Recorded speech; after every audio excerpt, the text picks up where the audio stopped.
E aí, jovens, tudo certo com vocês? Estão bonzinhos, estão boazinhas? Muito bem. Aqui, professor José Machado, sou professor de informática e nesse vídeo vamos falar então vamos fazer uma revisão, na verdade, para o concurso público do TRT da 15ª região, certo? Banca organizadora desse concurso público, Banca Fundação Carlos Chagas, tá? Vamos ver algumas questõezinhas aqui, parte a parte do que consta no edital, certo? Não é inscrito no canal, aproveita e se inscreve aí no canal, se inscreve aí mais vídeos de informática, mais informações e tal por aí, ok? E me segue também no Instagram, @prof.josuel, o link está aqui na descrição do vídeo. Feito? Muito bem.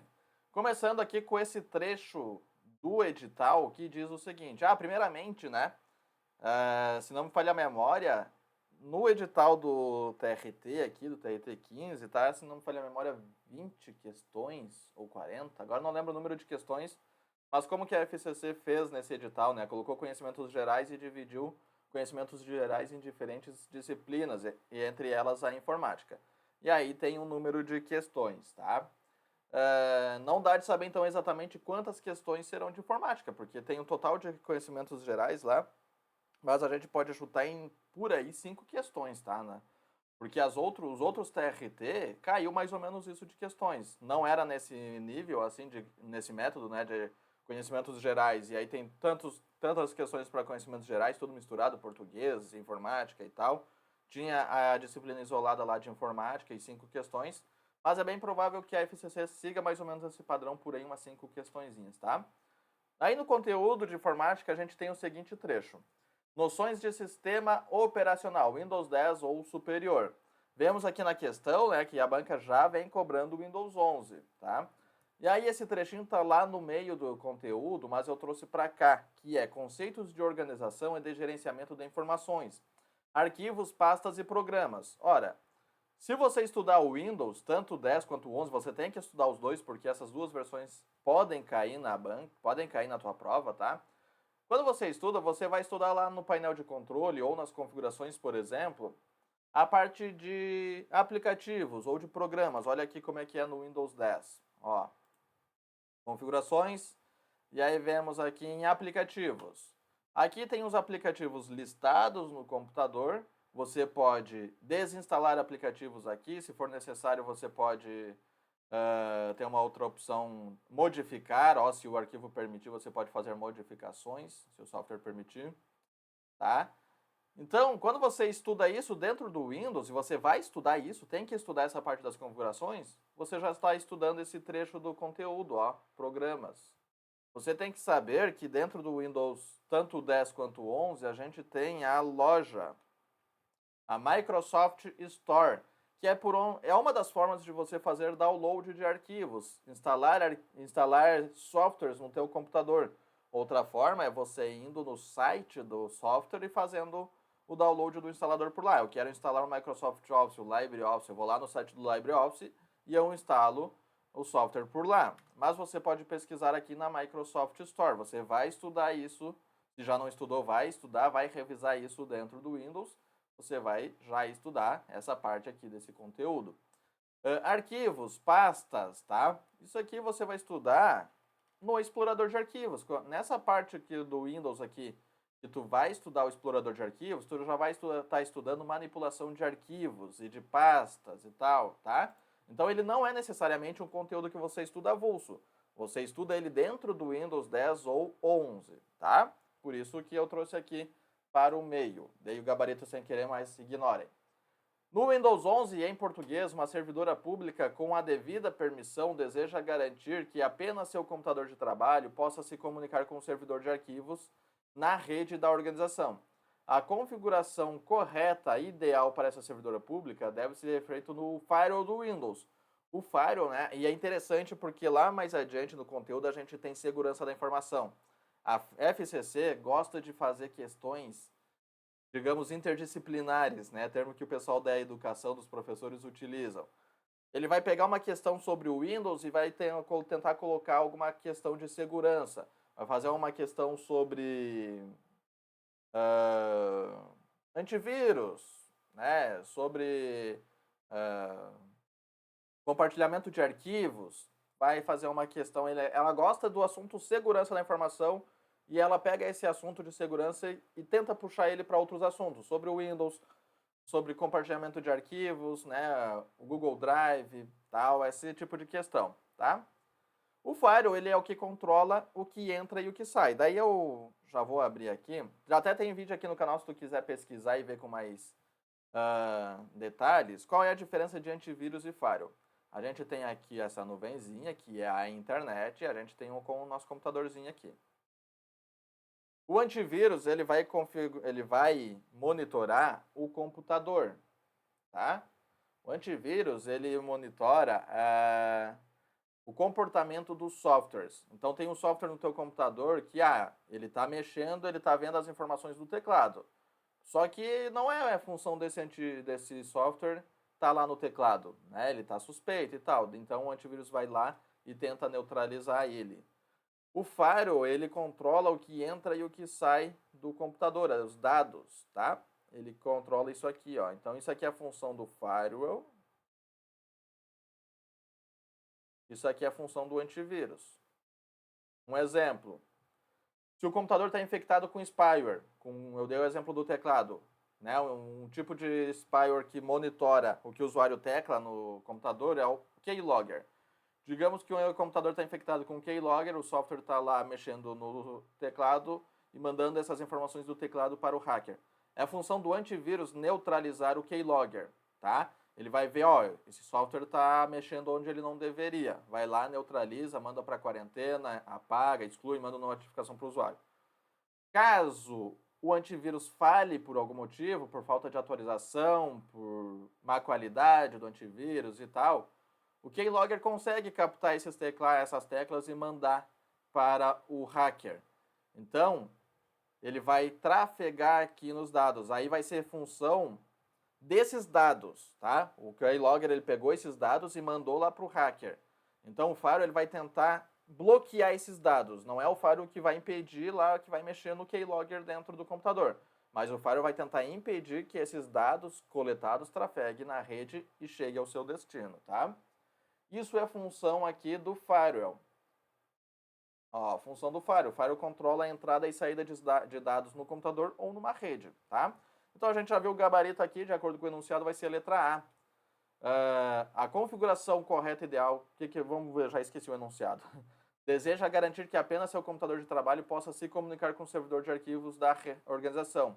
Então ela vai ter que criar uma regra de entrada no servidor de arquivos, permitindo apenas o endereço IP do seu computador. Então tem um servidor de arquivos e ela vai ter que configurar o firewall de entrada desse servidor aqui para que ela se comunique corretamente, tá? Olha aqui, ó, firewall. Windows Defender Firewall. E você pode criar regras de entrada e de saída, ou seja, somente tal software pode entrar com dados para o computador, ou somente tal software pode sair com dados. Aqui nas políticas, ó, você pode exportar aqui do lado, ó, do lado esquerdo, regras de entrada. Ó, por algum motivo aqui, o firewall bloqueou o Firefox. Ó. Provavelmente tinha algum site aqui querendo trafegar e tal, porque ó, você vê aqui embaixo que tem alguns outros dados do Firefox que ele permitiu, tá verdinho. Mas esse aqui tá bloqueado, ó. Teve alguma coisa que o Firefox tentou trafegar que não permitiu. Assistência remota aqui, regras de entrada, regras de saída. Ó, tem alguns que ele não tem nada, tem outros aqui que ele permitiu. Todos permitiram praticamente, ele bloqueou a entrada. Aqui onde ele bloqueou o Firefox, pode ser que eu estava utilizando o Mozilla Firefox e algum site tentou pegar alguma informação minha e o firewall não permitiu, né? Porque, ó, regra de entrada. É alguém externo querendo entrar no meu computador e o meu firewall aqui bloqueou isso, tá? Então, de acordo com o enunciado, a servidora ela vai mexer nessas regras de entrada aqui, tá? Para permitir que o servidor se comunique. Mesmo conteúdo aqui, ó, mesma parte. Um técnico trabalha diariamente em um mesmo computador com Windows 11 ligado à internet e utiliza ferramentas disponíveis do Google Workspace. Google Workspace, o nome já diz, né? Espaço de trabalho, onde tu vai trabalhar com Google Drive, que é armazenamento de arquivos na internet, Gmail, correio eletrônico, aí vai ter Google Documentos, Google Planilha também, fazem parte do Google Workspace, né? Um procedimento de segurança para evitar acesso não autorizado à conta do Google é deixar a sessão aberta após acessar a conta em dispositivos públicos. Óbvio que não, né? Tu vai fazer login no teu Facebook no computador público, computador que não é teu, e vai deixar lá para que alguém tenha acesso? Não, né? Eu dei o exemplo do Facebook, mas a gente está no ambiente aqui de serviço público, né? Então falamos isso de login, né? Você está estudando para o TRT aí, dependendo das suas funções, você vai ter um login, alguma coisa para você acessar o sistema do TRT, o seu login de servidor público.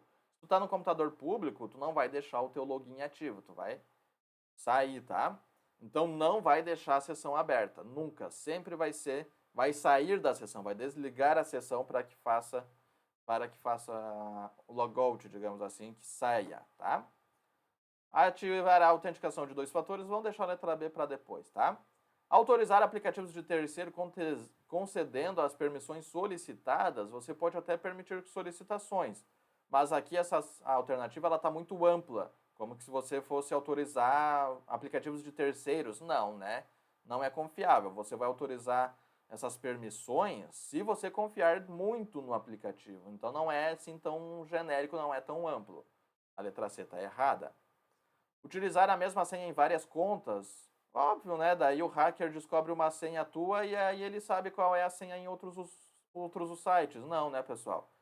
A senha ela tem que ser diferente para sites, tu tem que ter uma senha para aquele site e essa senha ela tem que ser o mais aleatória possível. Essa senha ela não pode ter dados pessoais, ela não pode ter sequência numérica, ela não pode ter informações públicas, ela tem que ser o mais aleatória possível, contendo letras, números, caracteres especiais.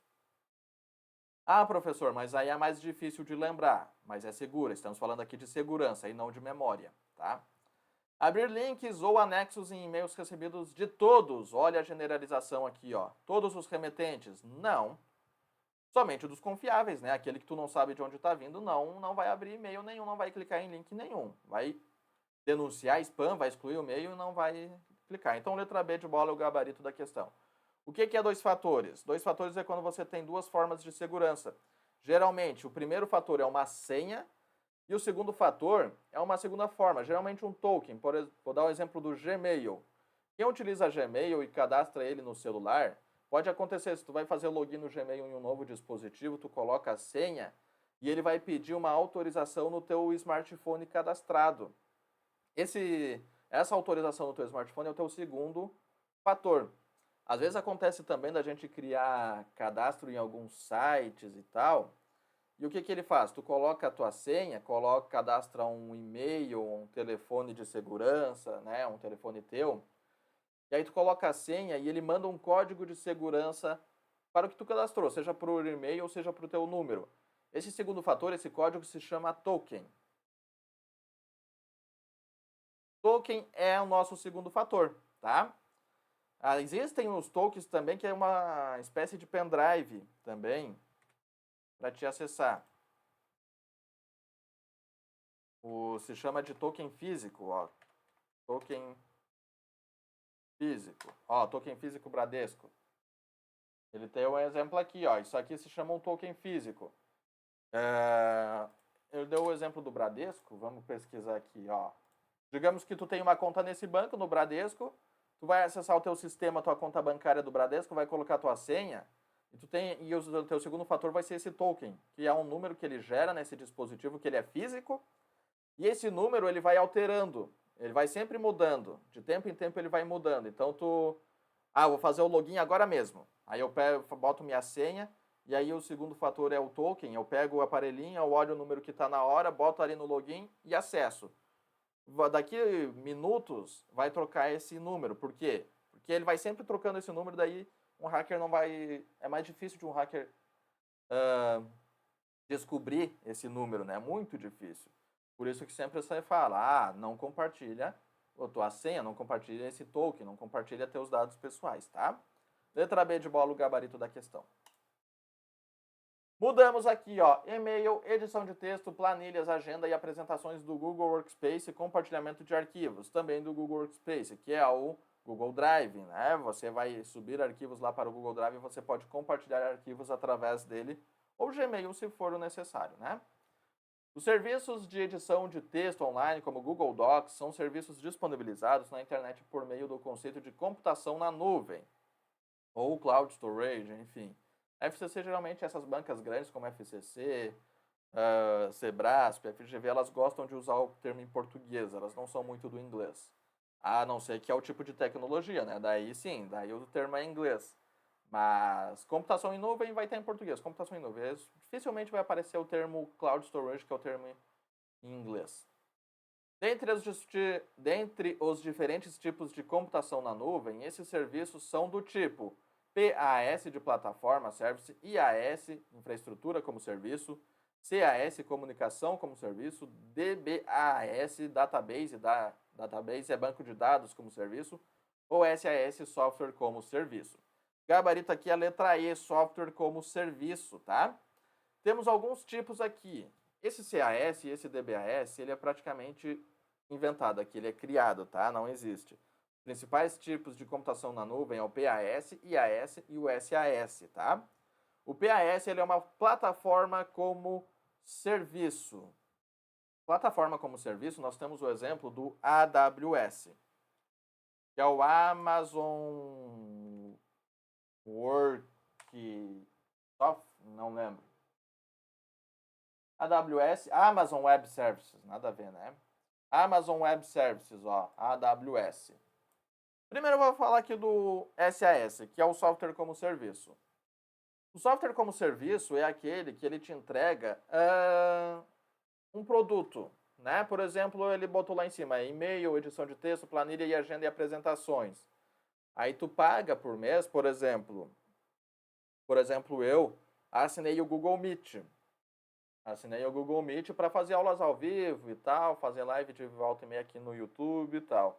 Junto com a minha assinatura Google Meet, eu ganhei Google Fotos, ganhei Gmail, ganhei o Google Drive, ganhei umas outras coisinhas. Mas digamos, eu não uso o Google Drive. Eu quero assinar somente o Google Meet para as chamadas. Eu não uso o Google Drive, eu não uso o Gmail, eu uso o Hotmail e tal. Não importa. O produto é esse. É um software inteiro. Eu assinei lá o Google Drive, mas eu não uso edição de texto de planilha. Eu tenho o Microsoft Office, não importa. O produto é esse, tu vai pagar. Por isso que chama de Google Workspace. É uma venda casada, né? Daí chama lá o Celso Russomano para denunciar. Uma venda casada porque eu quero usar texto e planilha. Não, o produto é Google Workspace. O Google Workspace abrange tudo isso, tu usando ou não. Isso é um software como serviço. Ele é um software inteiro. Tu tem à disposição aqueles recursos tu usando ou não. E o preço é tal, paga por mês e tal. Diferente do PaaS, que daí a gente vem para o AWS, que é o serviço da Amazon. Eu quero usar um serviço só para isso. A AWS tem diversos serviços. Tem inteligência artificial, tem diversos recursos. Vamos ver se aparece alguma coisa aqui no início. E aí tu paga só por aquilo. Pode ser barato, pode ser caro, pode ser tal, né? Tem inteligência artificial. Estamos usando bastante inteligência artificial. Confira nossas soluções. Serviços financeiros, telecom. Eu sou da área de telecom, então eu vou assinar serviços. Telecom nada mais é do que internet, telefone, serviços de internet, telefone e tal. Eu contrato isso aqui, os serviços relacionados a telecom, né? Então não preciso de serviços financeiros, tem uma contabilidade e tal. Isso é plataforma, tá? Isso é a plataforma como serviço. E essa infraestrutura é quando você contrata uma estrutura como serviço. No TRT, a gente tem, digamos que o TRT tem lá uma sala no prédio lá, cheio de servidores para ter o próprio serviço lá. Ele é mais custoso, porque o TRT está bancando aqueles servidores, está comprando aqueles servidores, o TRT está pagando aquela energia e tal. Então o TRT ele pode contratar uma infraestrutura como serviço, ele vai terceirizar. Então aquela infraestrutura pode não estar muito provavelmente não vai estar, aqueles computadores que ela vai contratar, não vai estar no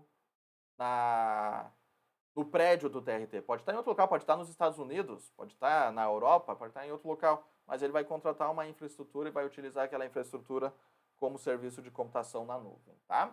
Essa é a diferença, então os principais são esses, o PaaS, IaaS e o SAS. O Google Workspace é um tipo de SAS, software como serviço. Você contrata um software inteiro, não importa se você vai usar todos os serviços ou não.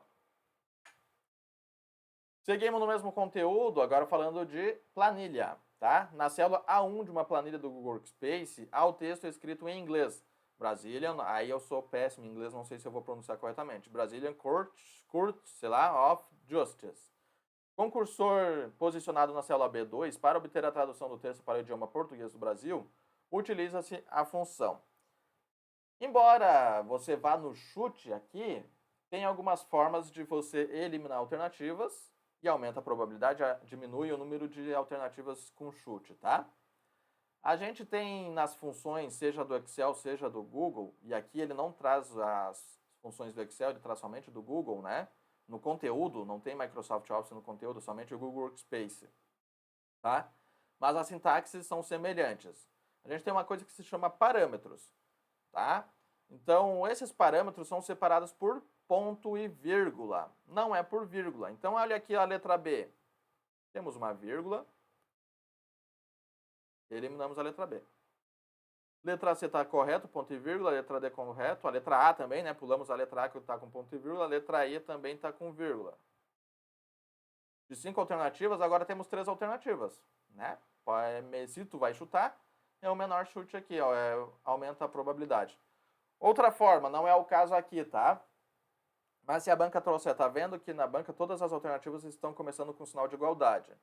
É um caractere obrigatório, tu vai fazer uma função, ela tem que começar com sinal de igualdade.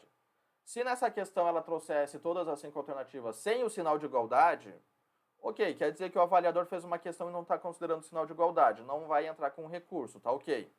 Mas agora se ela trouxesse essa questão, algumas alternativas têm sinal de igualdade, outras não, as que não têm sinal de igualdade estão erradas, tu elimina. Por quê? Porque se uma tem sinal de igualdade, as outras têm que ter obrigatoriamente. Tá? Se a banca trouxer assim, tu elimina as alternativas sem sinal de igualdade, tá? Porque se uma tem, a outra tem que ter. A gente vai por essa dedução, tá? A gente deduz assim. Se daí depois a alternativa correta não tem sinal de igualdade, aí sim entramos com recurso, a gente tenta anular a questão ou trocar o gabarito se houver troca de gabarito, se for possível, tá? Nesse caso, o gabarito aqui vai ser letra A. O nome da função é Google Translate, né? O texto em inglês está na função, na célula A1. Ele vai escrever essa função aqui na célula B2, né? Então ele vai pegar o que está em A1, vai colocar entre aspas aqui o idioma que está o texto original, que é inglês, ou seja, English, por isso que começa com EN, ponto e vírgula, qual é o idioma que eu quero traduzir? PT de português, BR porque é português brasileiro, entre aspas, tá? Então letra A o gabarito. As outras funções que tu pode estudar são funções utilizadas tanto no Google Workspace, quanto no LibreOffice, quanto no Excel, tá? São as mesmas sintaxes.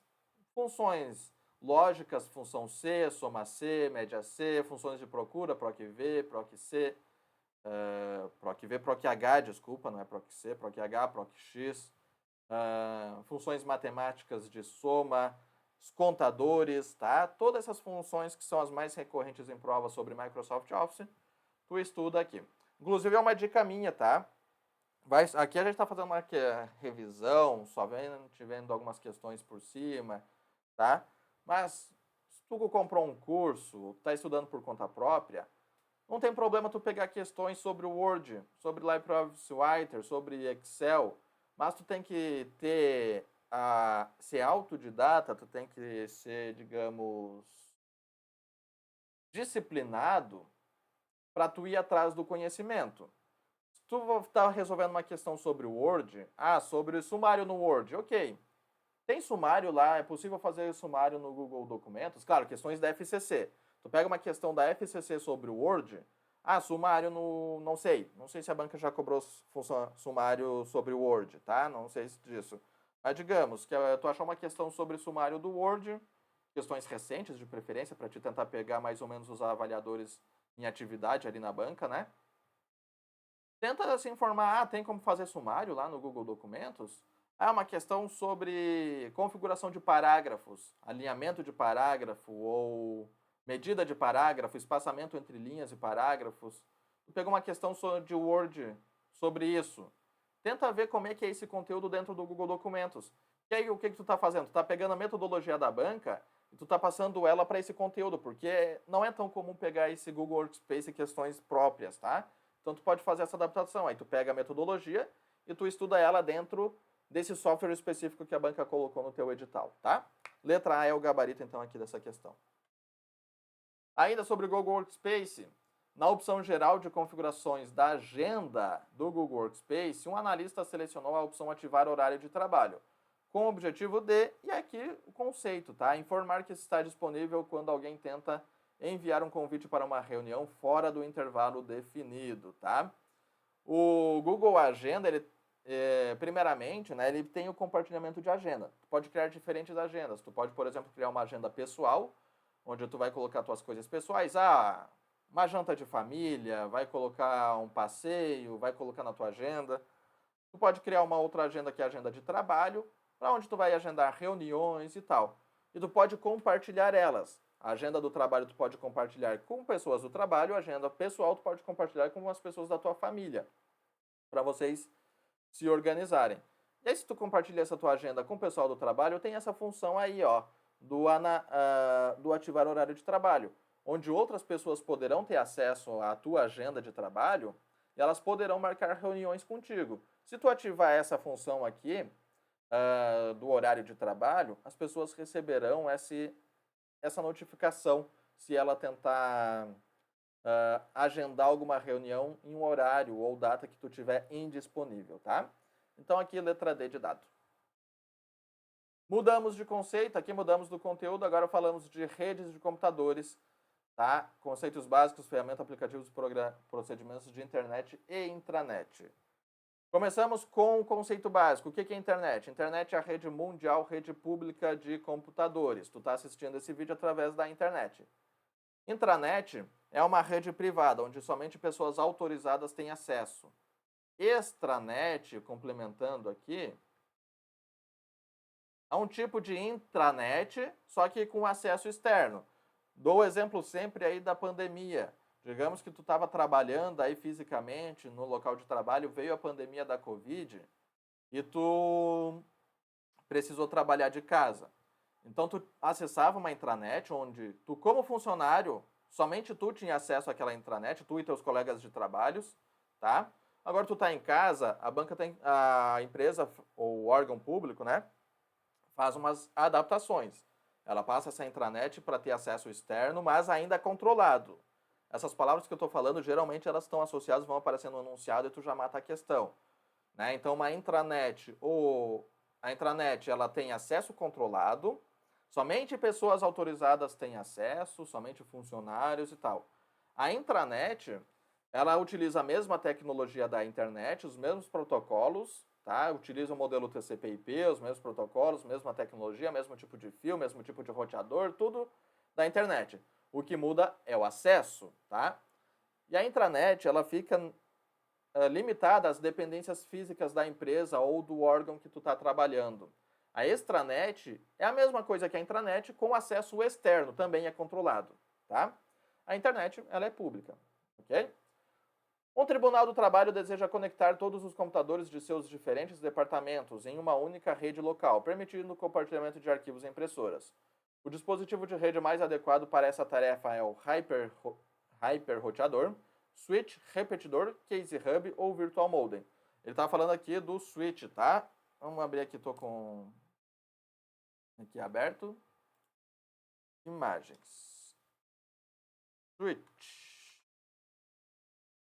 Ele vai aparecer Nintendo, muito bom, Nintendo Switch, videogame, mas apareceu um dispositivo aqui de internet, ó, que é o Switch. O que o Switch faz? O Switch faz praticamente a mesma... Vou falar bem a modo grosso para vocês tentarem entender, tá? Mas não é exatamente o mesmo conceito. Mas ele faz a mesma coisa que um roteador. A diferença é que o roteador ele é sem fio, um roteador wireless, né, de um Wi-Fi e tal, ele é sem fio. E um switch, ele é cabeado, tá? Então, por isso que a gente chama que o roteador, ele é uma rede não guiada. Isso significa o quê? Que tu coloca o teu fiozinho de internet no roteador e o roteador vai rotear aquela internet para o teu espaço, para a tua casa, para o teu escritório e tal. Ele é não guiada, porque ele simplesmente vai jogar o sinal para todos os lados. Então, ele vai criar um campo, né, de rede ali, quem tiver ali vai ter acesso.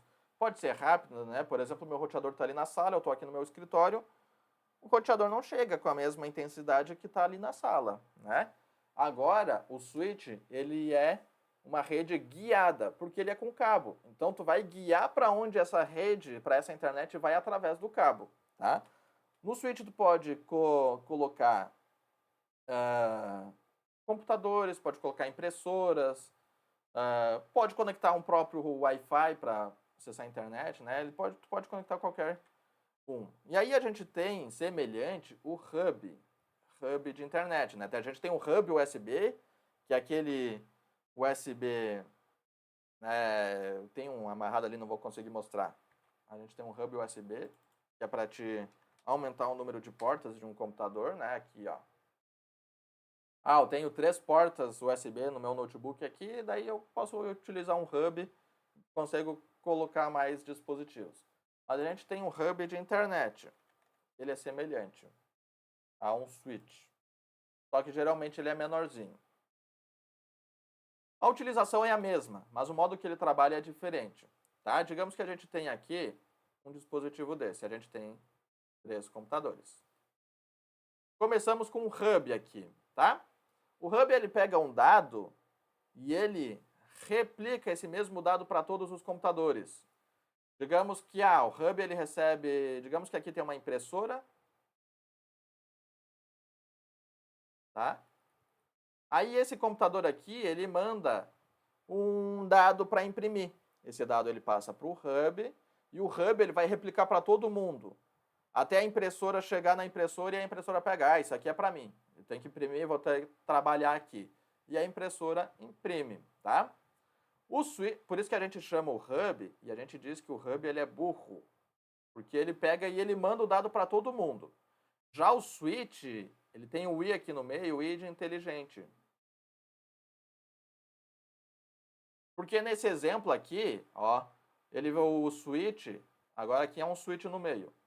Um switch ele vai pegar esse dado e ele vai mandar somente para a impressora. Esses outros 2 computadores aqui no meio não vão receber esse dado, não vão receber esse arquivo, tá? Por isso que ele é inteligente. No caso do hub, o defeito dele é quando ele está replicando esses dados, todos os outros computadores estão recebendo esse dado que não pertence a ele e não vão poder conversar, não vão poder trabalhar, trocar informações na rede, porque naquele momento é o hub que está trabalhando. Então, quando tu tem uns computadores, o hub ele pode ser útil e tal, quando tu tem poucos computadores. Por isso que nesse exemplo aqui que eu tenho, ó, o hub ele é pequenininho, tem poucas portas, em comparação com o switch que eu mostrei anteriormente, que é cheio de porta de internet, tá? Porque imagina, tu tem 30, 40 computadores conectados, daí vai ficar uma lentidão, tá? Tu não consegue que todos os computadores trabalhem ao mesmo tempo. Nesse caso, o switch é o mais adequado, tá? Eles têm a mesma função de conectar cabeamento, né? Só via cabo, só tem essa diferença aqui no modo como cada um trabalha. Questão agora sobre programas de navegação, Internet Explorer, Mozilla Firefox e Google Chrome. Eu não tá por extenso no conteúdo, mas tu tem que estudar também o Edge. Por quê? Porque o Edge, ele é o software padrão lá instalado nativamente no Windows 10 e no Windows 11. Então, tu vai estudar os softwares nativos desses computadores aí, desses sistemas operacionais do Windows 10 e do Windows 11.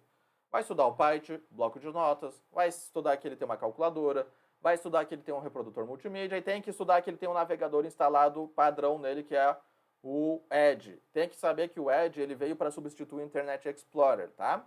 Não importa se não está expresso por extenso no edital, tem que estudar o Edge, ó, mais o Edge. Considere que um funcionário de um Tribunal Regional do Trabalho permite que o navegador Google Chrome, instalado e funcionando em condições ideais em seu computador, realize o serviço de armazenamento e preenchimento automático de senha. Um certo dia ele recebeu por e-mail um aviso que suas senhas tinham sido comprometidas com um link para acesso. O funcionário abriu o navegador, clicou nos 3 pontos. Tá, primeiramente esse enunciado, tá? Esse enunciado já nos dá a entender, se tu vai estudar segurança da informação, tu já tem que, como eu disse lá no início, a banca pode misturar os assuntos. Tu estuda na segurança da informação, tu vai estudar o golpe de phishing. O golpe de phishing, tu recebe um e-mail falso, onde esse e-mail vai te induzir a clicar num link falso, a tu entregar teus dados. É aquele e-mail famoso que a gente recebe de banco. Ah, seus dados foram acessados, atualize sua senha e tal. E às vezes tu não tem nem conta naquele banco. Ah, mas nem sou cliente do Banco do Brasil e tal. Isso é um phishing.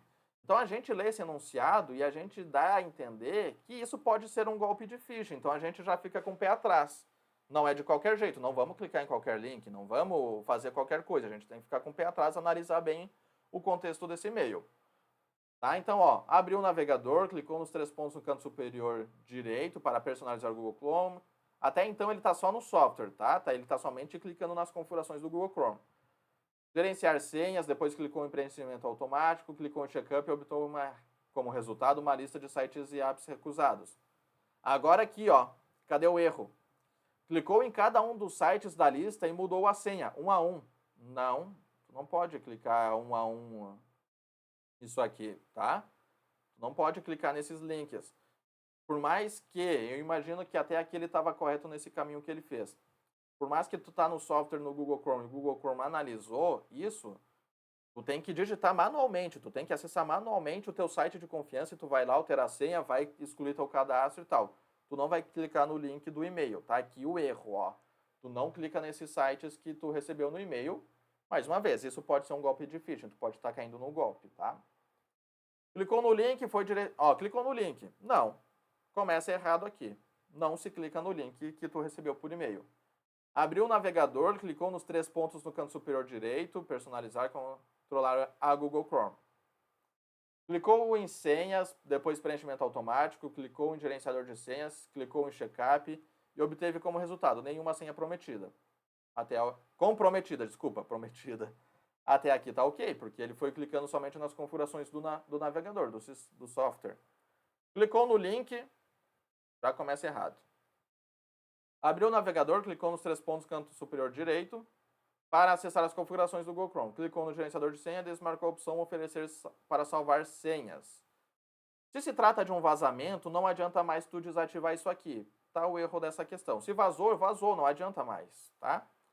Tu pode colocar para senhas futuras, mas se realmente vazou, não adianta, não vai salvar. Então tá aqui o nosso gabarito, vai ser a letra C de casa, ele deu certinho, passo a passo para tu ir, tá? Tá vendo como ele está fazendo certinho? Ele está fazendo essa conexão de navegador. Olha aqui a letra C, ele trouxe lá o enunciado onde a gente tem esse... Pode ser um golpe de phishing, ele não te falou em phishing, mas a gente com o conhecimento que a gente tem estudando, tu adquire esse conhecimento estudando segurança para informação, a gente vê que isso pode ser um golpe de phishing. E aí fica complexa a questão, né? Fica legal, eu gostei, bem interessante essa questão. E ele colocou ó, o passo a passo do software, ó, então... tem que estudar o software, tu tem que estudar a segurança da informação e ele mistura isso. Sítios de busca, o que eu falei lá anteriormente, né? Essas bancas elas não utilizam os termos em inglês site, não, é sítio, sítio de busca. Sítio é a mesma coisa que site, uma página na internet. Sítios de busca e pesquisa na internet, grupos de discussão, redes sociais. É um assunto. Busca e pesquisa na internet é até interessante, tá? Tu vai estudar os filtros do Google principalmente. Tu tem que estudar sobre o Bing. Tu tem que saber que agora o Bing tem o Copilot. Copilot ele é uma ferramenta de inteligência artificial da Microsoft. A Microsoft está enfiando isso em tudo. Tem Copilot aqui dentro do Windows, ó.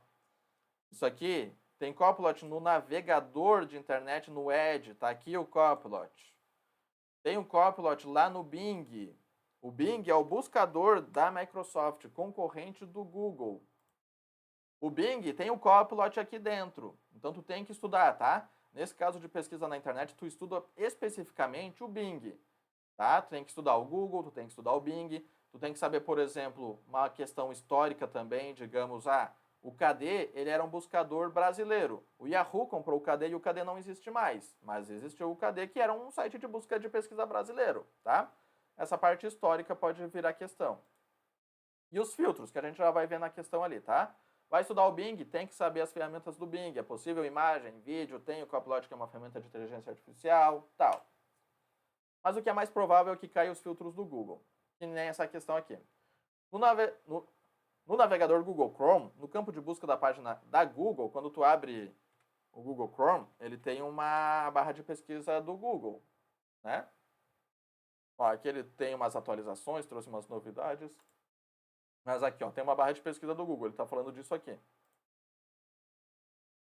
No campo de busca da página Google, para buscar a palavra Amazonas em sites.gov, tá? Utiliza-se a instrução de busca, DORC, uma instrução de busca. Primeiramente, o que é .gov? .gov é uma terminação de sites governamentais. Por exemplo, vamos ver aqui. Prefeitura Porto Alegre. Ah, aqui é prefeitura.pua.br. Tá, mas vamos botar minha cidade natal então, ó. Capão da ó. Tá vendo? capãodacanoa.rs.gov. Quer dizer então que o site da prefeitura de Capão da Canoa, município onde eu nasci aqui no litoral gaúcho, ele está hospedado no site do governo federal. Tudo que está .gov.br é site do governo. Isso vem até cai também sobre segurança da informação. Mais uma vez, golpe de phishing, complementando aqui isso aqui. Digamos que tu recebe ainda mais agora, gente, início do ano, nessa parte de declaração de imposto de renda e tal, os hackers se aproveitam e mandam golpes relacionados a isso. Regularização de CPF e tal. De vez em quando aparece. Digamos que tu recebe um e-mail e esse e-mail está dizendo para tu regularizar esse teu CPF. E alguns golpes, eles são legítimos.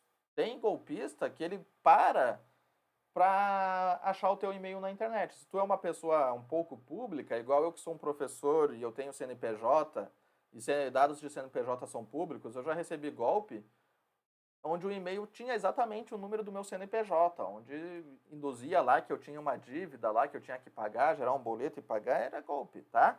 Então, se tu é uma pessoa meio pública, assim, tu tá trabalhando no TRT, tu vai ser um servidor público. Teus dados vão ser públicos, vão estar disponíveis no site do Portal da Transparência. Qualquer pessoa que quiser saber o teu salário, ele pode ir no Portal da Transparência ver teus dados lá, tá? Então, a pessoa, um hacker, um golpista que queira perder um pouquinho de tempo, ele pode pesquisar teus dados na internet para dar mais veracidade para esse golpe, para dar mais firmeza, para a pessoa achar que realmente está passando por aquilo, né? Então, digamos que tu recebe um e-mail onde tem o teu CPF no teu e-mail e que vai dizer, regularize o seu CPF e tal, imposto de renda, isso e aquilo. Vai dar um link onde vai te induzir a dar teus dados pessoais, dados bem pessoais mesmo, tipo senha, que são coisas que não estão publicamente na internet, né? Teu CPF pode estar público na internet, mas tua senha de acesso ao Gov, não.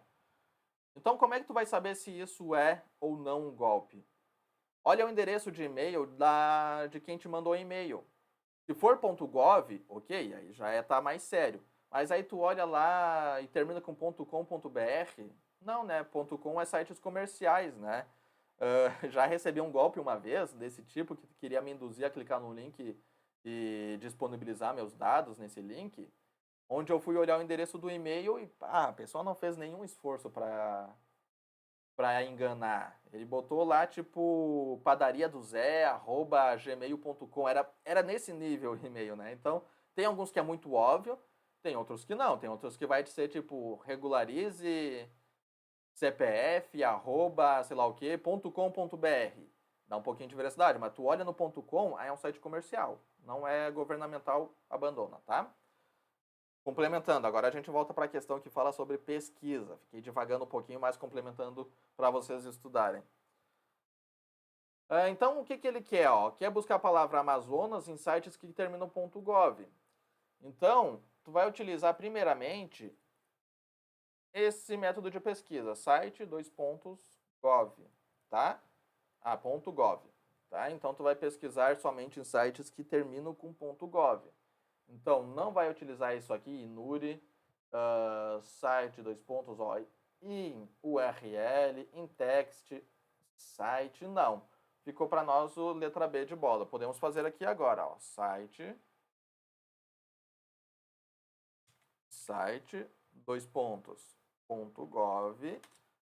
entre aspas, Amazonas. Essa aspas quer dizer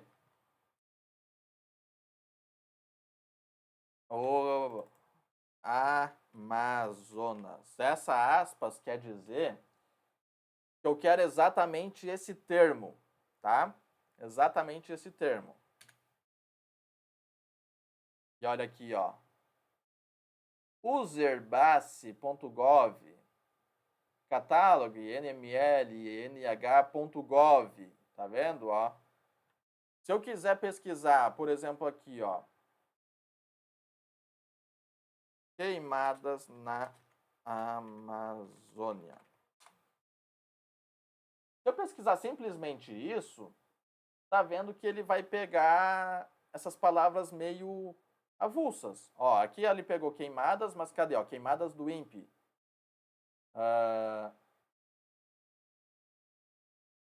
Aqui, ó, monitoramento de queimadas, Amazônia, tá? Mas se eu quiser exatamente esse termo, queimadas na Amazônia, essas três palavras em sequência, eu coloco elas entre aspas. Então, eu estou utilizando dois. Eu estou utilizando esse filtro, tá? Que eu quero pesquisar somente sites que têm esse endereço .gov. Eu quero pesquisar exatamente esses termos, nessa ordem, queimadas na Amazônia. Agora, ele achou isso aqui, ó. Deve ser um artigo. Queimada de biomassa na Amazônia. E tá vendo aqui, ó, queimadas na Amazônia. Pegou exatamente. Se eu não colocasse essas aspas, muda, né? Muda a pesquisa.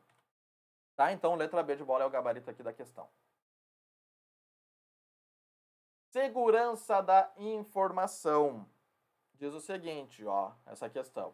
No ambiente de um Tribunal Regional do Trabalho, um TRT, são adotadas diversas práticas de segurança cibernética para proteger os sistemas e as informações contra ameaças digitais. Nesse sentido, é muito importante nesse ambiente de segurança da informação, além de tu saber os conceitos de malware, de golpes, ataques, tu saber sobre o comportamento do usuário, de técnicas de segurança.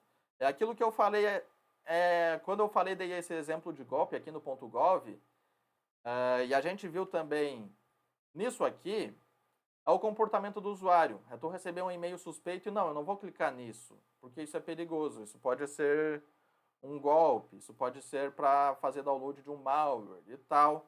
Isso é comportamento de usuário, isso é importante tu saber também. Recebeu um link suspeito, não clica. Recebeu um e-mail suspeito, né? Ah, tá com um pendrive, vai plugar o pendrive. Escaneia o pendrive, vê se tem vírus no pendrive para não infectar o computador. Isso é comportamento do usuário. Isso é assunto bem importante também, tá? Nesse sentido, a inteligência artificial tem sido usada tanto para criar soluções de segurança cibernética e fazer a detecção de ameaças, quanto para sofisticar os ataques, tornando necessária uma abordagem de defesa integrada que envolva múltiplas camadas de proteção. Tá? Múltiplas camadas é o quê? Tu vai usar um firewall, vai usar um antivírus. Não significa que somente o firewall é suficiente, ou somente o antivírus é suficiente para segurança. Não. Tem que usar os dois, que daí cria camadas. Tu tem o firewall, uma camada para o firewall, tu tem outra camada para o antivírus, tu tem outra camada para senhas, tu tem mais uma camada para senhas, para técnica de dois fatores, né? Acesso de dois fatores, que tu vai ter uma senha e um token, vai ter uma senha e uma confirmação, né? Então, é importante. Isso se cria camadas de segurança. Ah, o hacker conseguiu passar pelo firewall. O hacker conseguiu passar pelo antivírus, mas o hacker ficou preso lá no teu token, né? Então ele pode passar, mas pode chegar um momento que ele pare. Tá aqui nosso gabarito, letra A. Vamos ver o resto, o que está errado. O uso de antivírus garante total proteção contra ameaças digitais. Uma vez que identifica... Não, tá aqui essa generalização, tá? Total proteção. Eu costumo dizer que antivírus, né, segurança na informação é igual gravidez. Existe forma 100% segura de tu não engravidar? Existe a distância, né? Se tu não praticar, não engravida. Mas os remédios lá, os contraceptivos podem falhar, o preservativo pode falhar, né? Tudo pode falhar e vem aí um bebezinho. A mesma coisa na segurança. Teu antivírus pode estar desatualizado. Pode ter um novo malware por aí que os antivírus ainda não detectaram. O malware trabalha diferente, os antivírus não detectaram, então sempre tem uma brecha aí, tá? Tu nunca vai estar 100% seguro, independente, eu estou usando tudo que tem de segurança. Ainda vai ter 1% lá que tu pode ser infectado. Por isso que é importante o comportamento do usuário, né? Por isso que é importante as técnicas, como que o usuário vai se portar. Os firewalls protegem os sistemas contra ataques advindos de malwares, que já estão instalados no dispositivo, ao que eu falei anteriormente. Isso aqui é a função do antivírus. Errado. A autenticação de 2 fatores é eficaz principalmente para dificultar o acesso aos sistemas, mas apresenta vulnerabilidades quando se usa em aplicativos geradores de códigos. Não, está errado. Não, é seguro. Sendo preferível o uso de uma senha estática, que não se muda, e outra dinâmica, que muda sempre. Não. Mas uma senha estática que não se muda e outra dinâmica que se muda sempre é exatamente o conceito dos aplicativos geradores de códigos, tá? Eu mostrei anteriormente o token, que é aquele dispositivo físico, mas existem aplicativos que fazem aquele tipo de senha no celular, tá? Eu tenho aqui, não vou mostrar, né, por motivos óbvios, mas existem esse tipo de coisa aí, tá? Que tu, ao invés de tu ter um dispositivo físico, tu gera essa senha no teu aplicativo. E é seguro igual, não tem contraindicação. O uso de anti-malwares combate os worms, que são um tipo de vírus que precisam ser anexados a um programa. Não. Malware, tá? Anti-malwares, worm é um tipo de malware, vírus é um tipo de malware, tá? Então, ó, e no caso, o vírus, ele é o tipo de malware que ele sim precisa ser anexado a um arquivo, ele precisa de um hospedeiro e ele se infecta o computador na execução. O usuário tem que ir lá e executar esse malware para ele infectar o computador. O worm é totalmente o oposto. O worm, a infecção é automática, ele não precisa de arquivo hospedeiro e ele se espalha automaticamente sem execução, tá? Então esse é o erro na letra E, tá? Correto então aqui a letra A. Interessante, eu não botei o ano, mas eu lembro dessa questão, uma questão recente agora de 2024, e já estão se colocando aqui o conteúdo de inteligência artificial nas questões. Um servidor de um tribunal regional do trabalho identificou um malware do tipo ScreenLogger em seu computador, o qual o ScreenLogger ele é um tipo de spyware, tá? A gente tem o termo mais genérico, que é o spyware, que é software espião. O spyware ele vai monitorar a tua atividade e vai mandar para o hacker. Aí a gente tem o keylogger. O keylogger é aquele tipo de spyware que ele vai captar o teu teclado e vai mandar os dados pro Go Hacker. O ScreenLogger, ele vai captar a tela. Ele vai captar onde o usuário está clicando. Se tu está fazendo o login com um teclado virtual, ele vai captar a tua senha, onde é que tu está clicando naqueles números, naqueles caracteres. E tem o adware. O adware, ele vai monitorar a atividade do usuário e vai mostrar anúncios direcionados para ti. Google, Facebook fazem isso, mas quando a gente usa esses serviços, a gente está de acordo com os termos de uso. O adware ele faz isso sem a ciência do usuário, ele não vai te apresentar não vai te deixar à disposição um termo de uso, tá? O spyware é o termo mais comum, então, mais abrangente, e aí nós temos esses 3 tipos. E o gabarito aqui, então, vai ser a letra E, ó. Armazena a posição do cursor e a tela apresentada no monitor, ou a região que circunda determinada posição nos momentos em que o mouse é clicado. A letra A, permite o retorno de invasor ao dispositivo. Isso aqui é porta dos fundos. Como é que é porta dos fundos em inglês? Me fugiu agora. Backdoor. Backdoor. Propaga-se automaticamente pelas redes, explorando vulnerabilidades. Worm. Captura e armazena as teclas. Keylogger, aqui, ó. É projetado para espionar o dono do dispositivo. Não autorizou que sabe tal código está instalado. As informações coletadas são enviadas a quem induz. Aqui ele está falando do termo geral de spyware. Aí ele não está dizendo se vai captar teclado, se vai captar tela, se vai colocar. Mas aqui ele pediu especificamente o ScreenLogger. Tá? Por isso que é letra E, o gabarito.